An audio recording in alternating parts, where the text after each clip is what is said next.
بسم الله الرحمن الرحيم أفلا يعلم إذا بعثر ما في القبور وحصل ما في الصدور بسم الله الرحمن الرحيم وإذا القبور بعثرت بسم الله الرحمن الرحيم قال رسول الله صلى الله عليه وسلم إذا أُضِيَ الميت في القبر آتاه ملكان فيقولان من ربك ما دينك ومن نبيك أو كما قالت النبي صلى الله عليه وسلم মাটির ওই কবর গৃহে শোয়ায়ে দিলাম যারে ডাকলেও শত কেউ কখনো আসবে না হাই মাটির বিছানা ছেড়ে মাটির ওই কবর গৃহে শোয়ায়ে দিলাম যারে নবী রাসূল সাহাবা ইমাম আল্লাহর ওলি যত আছেন শুইয়া কবর গৃহে লক্ষ কোটি শত ডাকলেও শত কেউ কখনো আসবে না হাই মাটির বিছানা ছেড়ে মাটির ওই কবর গৃহে শোয়ায়ে দিলাম যারে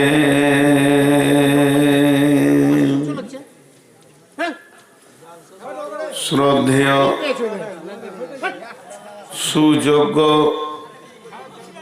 আজকের সভার সভাপতি উপস্থিত আকাশের তারকা সদৃশ্য আলেম ওলামাবৃন্দ সামনে আমার দিনদার ইমানদার মমিন ভাই সকল পর্দা থেকে শুননেওয়ালি মোমেনা মা ও বোনেরা প্রশংসা আল্লাহর গুণগান আল্লাহ গণকীর্তন আল্লাহ সেই মহান মুনিব আমাদেরকে হাড় কাঁপানো শীতের ভিতরেও বসিয়ে রেখেছেন এক মাদ্রাসা কেন্দ্রিক আয়োজিত মাহফিলে বিধায় আমরা সেই মহান মুনিবের দরবারে একবার প্রাণ খুলে শুকরিয়া করি আলহামদুলিল্লাহ। দরুদ ও সালাম বর্ষিত হোক सरकरे कायना नबी दो जहां आखिरी पैगंबर नबी मुहम्मदुर रसूलुल्लाह सल्लल्लाहु अलैहि वसल्लमेर ऊपर अल्लाहुम्मा आमीन अल्लाहुम्मा सल्ली अलैहि अल्लाहुम्मा बारिक अलैहि। मोहतरम मुअज्जज आमी आपनादेर सामने परकालेर প্রথম স্টেজ সম্পর্কে কয়েকটি কথা বলবো বলে নিয়ত করেছি। যদি আমার মাবুদ আমাকে তৌফিক দেন তো ওমা তৌফিকে ইল্লা বিল্লাহি আলাইহি তাওয়াক্কালতু ওয়া ইলাইহি উনীব। মুহতারাম ভাই, আমরা আমাদের জীবনের একটি একটি করে পাঠ শেষ করছি। আমি আপনাদের সামনে মহাগ্রন্থ আল কোরআন থেকে বেশ কয়েকটি আয়াত পড়েছি, হাদিসে নববীর একটু টুকরো আপনাদের সামনে পেশ করেছি, যেটাকে কেন্দ্রবিন্দুর মধ্যে রেখে খুব স্বল্প সময়ে কয়েকটি কথা বলবো বলে নিয়ত করেছি। তবে আমি আমার বক্তব্যের প্রারম্ভে এক দুই তিনটি কথা গুণে বলবো, আর বলে লাভ হবে না জানি, তো বলতেই থাকবো মত পর্যন্ত, যতদিন স্টেজ পাবো বলতেই থাকবো। মালদার লোক, দিনাজপুরের লোক, উত্তরবঙ্গের লোককে একটা কথা বলছি, জালসা করেন বক্তা একটা আনেন, দরকার নাই বেশি বক্তা, আপনার কাগজকে সাজাতে হবে না। আমরা বর্ধমানে জালসা করি, একটা বক্তা আনি, দেশালি ইমাম আছে, বন্ধু বান্ধব আছে, তারা আসবে জালসায়, 10-5 মিনিট করে চালিয়ে দেবে, ঝামেলা শেষ। মেন বক্তা উঠবে, 11টায় জালসা শেষ। দিনাজপুরে, দক্ষিণ দিনাজপুরে এরকম করে। এটা আপনাদেরকে বললাম, যদি আপনাদেরকে ভালো লাগে তো এটা নেবেন। ইউটিউবারদেরকে বলছি যে আপনারা যেখানেই যাবেন অন্তত ফন্টে কেউ কিছু দিয়েন না, আল্লাহর হস্তে বলছি। কারণ আমি যদি লোক না দেখতে পাই তাহলে কথা বলবো কি করে। আর আপনারাও রাগিয়েন না, কারণ যখন অসময়ে এদের কাছ থেকেই আপনারা শুনতে পান বক্তব্যগুলো, বিছানায় শুয়ে শুয়ে শোনেন কখন, যখন পুরো দেশে জালসা বন্ধ থাকে তখন। আপনারা জানেন না, এবছর আমি বাংলাদেশ যাইনি, জানুয়ারি এবং ডিসেম্বর 2 মাস বাংলাদেশে থাকি, ওদের জাতীয় নির্বাচন, এর জন্য আমি যাইনি।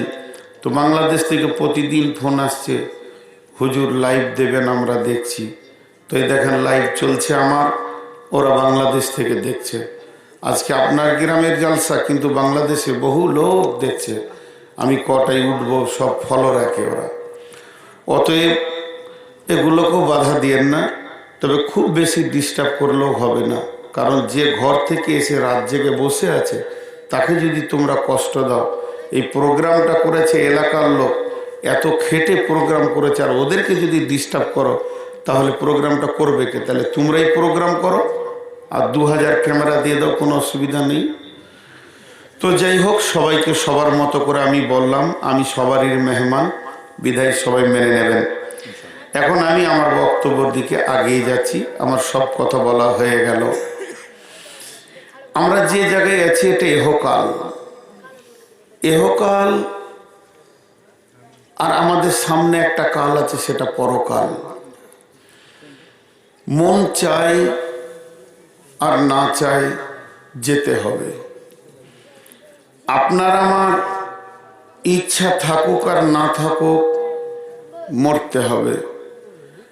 আল্লাহ এ কথা কাউকে দিয়ে খবর নেবেন না যে তোমার কাজ গোছানো হয়েছে কিনা, ডাক আসবে, যেতে হবে। এমনও দিন চারিদিকে কাজ ছড়িয়ে আছে, আপনি ভাবছেন সকাল উঠে সব কাজ করব, যেতে হবে। এর জন্যে কোনো রকম আপনার কাছে ইনফরমেশন আসবে না, যেতে হবে। একটা লোক বলতে পারবেন না যে না আমি যাব না। এখানে যত দামি মানুষ হোক আর যত বেঈমান হোক, মওতের কোলে ঢলে পড়ে কবরে যেতেই হবে। এখানে কারো কোনো কিছু করার নাই। একটা জিনিস যদি আপনাকে আমি বলি, ভাই আমার সঙ্গে বর্ধমানে 5 দিন চলেন, আপনি বলবেন আমার কাজটা একটু গুছিয়ে নিয়ে যাব, কিন্তু গুছাতে দেবে না। এদিকে মেয়ের বিয়ের দিন হয়ে গেছে, ছেলে কলেজে ভর্তি হয়েছে,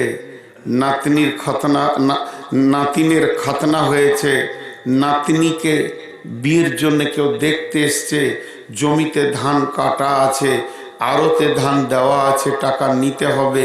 এই চারিদিকে কাজের বিক্ষিপ্ততা হয়ে আছে, এসে বলবে চলো যেতে হবে, কোনো উপায় নাই। মন চায় আর না চায়। একটু আগে আলোচনা করছিলাম, একজন দার্শনিক বলেছেন আল্লাহ দেয় একসঙ্গে, নেয় কিস্তিতে। কথাটা বোঝাতে পেরেছি? আপনাকে আমি 1 লক্ষ টাকা দিলাম একসঙ্গে, 1 টাকা কম দিইনি, কিন্তু যেদিন নিতে শুরু করেছি, দেন আপনি 10, 20, 50 করে দেন, একদিন শোধ হয়ে যাবে। তো আল্লাহ গোটা বডিটা দেন একসঙ্গে, আর নেন কিস্তিতে। কিস্তিতে নেন মানে চোখ নেবে, দাঁত নেবে, শরীর নেবে, হাঁটু নেবে, ক্ষমতা নেবে, দুর্বলতা আসবে, শেষ কিস্তি জানটা নেবে। যখন কিস্তি শুরু হয়ে যাবে তখন আপনাকে আমাকে ভাবতে হবে এবার আমার পরিশোধের দিন আসছে। তবে আর একজন দার্শনিক বলেছেন পৃথিবীতে আসার ব্যাপারে সিরিয়াল আছে, যাওয়ার ব্যাপারে কোনো সিরিয়াল নেই। আসবে কে? বড় ভাই আগে আসবে, তারপরে 2 নম্বর ভাই আসবে, তারপরে 3 নম্বর ভাই আসবে, তারপরে 4 নম্বর ভাই আসবে, তারপরে 5 নম্বর ভাই আসবে। কিন্তু যাওয়ার ব্যাপারে কোনো সিরিয়াল নাই। আমি নিজের চোখে দেখেছি, আমারই 2 নম্বর বোনের বিয়ে হয়েছে, যেখানে ফ্যামিলিতে 5-6 ভাই, 5 ভাই, সব থেকে ছোট আগে মরলো, আর বড় দুটা সামনে খাট ধরে, আর তারপরে 3 আর 4 পেছনে খাট ধরে শুয়ে আছে, সব থেকে ছোট আগে চলে গেল। তো এই জন্যে যাওয়ার ব্যাপারে সিরিয়াল নাই, কিন্তু আসার ব্যাপারে সিরিয়াল আছে। আমার এই উপস্থাপনা আর মাত্র 3 মিনিট আপনাদের সামনে রাখবো, তারপর একটা উদাহরণ দিয়ে ঠিক আয়াতের ভিতরে ঢুকে যাব। তো আল্লাহ তাবারাক ওয়া তাআলা বলছেন, তোমরা যে পৃথিবীর বুকে বিচরণ করছো, জেনে রাখো আমার প্রত্যেকটি প্রাণীর ওপরে সূক্ষ্ম দৃষ্টি আছে, এবং কবে তোমাকে আমি নিব আমার ডেট ফেল হবে না। আল মউত লাইসাল ফাউত, মত কোনোদিন হাত ছাড়া হবে না। চাকরি হাত ছাড়া হয়ে যেতে পারে, ট্রেনটা ধরতে পারলাম না হাত ছাড়া হয়ে যেতে পারে, বাসের টাইমে পৌঁছাতে পারলাম না হাত ছাড়া হয়ে যেতে পারে, আমার একটা ভালো চান্স এসছিল বিজনেসের হাত ছাড়া হয়ে গেল, হতে পারে।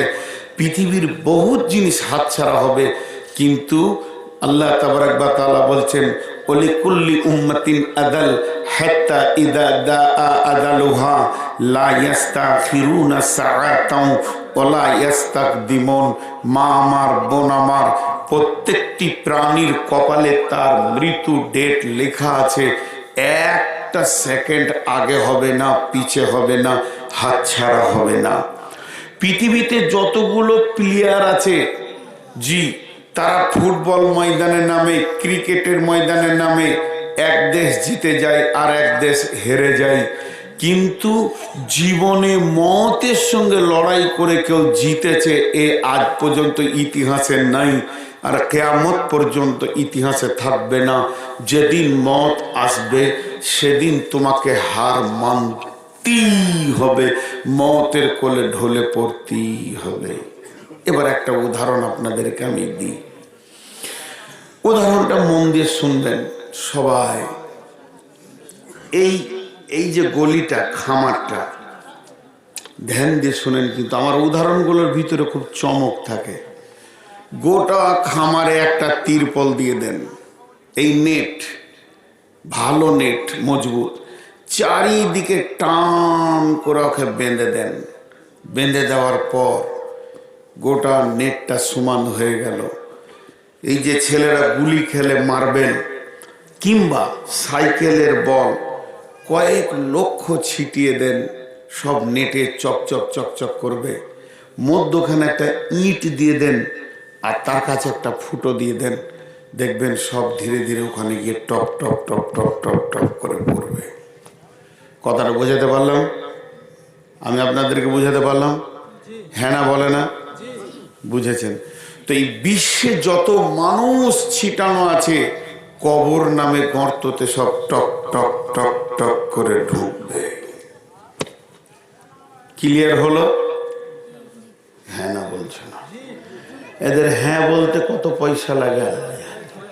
আমি পানি খাই, যদি হ্যাঁ বলে তো বলবে। আপনারা যত সুন্দর, অনেকে আবার বলছে আজকে সভাটা ছোট। কে বললে ছোট? এটাই বড়। একটা বড় সবার খবর দিব, এখন এটা বন্ধ থাক। 1 মিনিট একটা কথা মানে প্রসঙ্গবিহীন বলেলি, কোনোদিন বলি নাই। এই পৃথিবীর মধ্যে সব থেকে একটা বড় সভা হয়েছিল, বহু পুরাতন আগে। সেই স্থানটা ছিল পৃথিবীর সেরা দামি জায়গা এবং সভাটা হয়েছিল বিরাট সভা। কত টান দিয়ে বলছি দেখেন, বিরাট সভা। অত বড় সভা তার আগে হয়নি, আর তারপরে পৃথিবী ধ্বংস হবে, অত বড় সভা আর হবে না। তাহলে লোক সংখ্যা কত? কথা বলে না। লোক সংখ্যা কত? লোকগুলো মুখ বন্ধ কেন? জি, আর কিন্তু সামনে আসতে দিব না, খুব বাড়াবাড়ি হচ্ছে। নূর মোহাম্মদ এত পাকের গঞ্জ নয়।